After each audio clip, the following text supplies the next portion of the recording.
Hello guys, তো চলে এসেছি এই দেখো বাজার করতে। আর এদিকে দেখো বৃষ্টি হচ্ছে, খুব জল কাদা। তো তার মধ্যে আসতেই হলো। আজকে আবার আমাদের সোমবার, তো একটু সবজি নিতে এসেছি।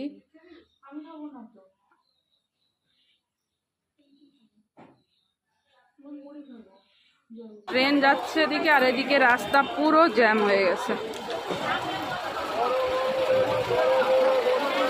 ট্রেন যাচ্ছে দেখতেই পাচ্ছ, আর এদিকে রাস্তা পুরো জ্যাম।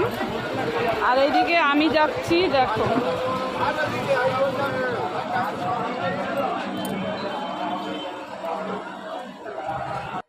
এই যে দুধের টাকা পেতেন না, আরে কাজ আছে আমার, দেখো। তো সেদিন দুধ নিয়েছিলাম, দাদাকে দেওয়া হয়নি, তো আজকে দুধের টাকাটা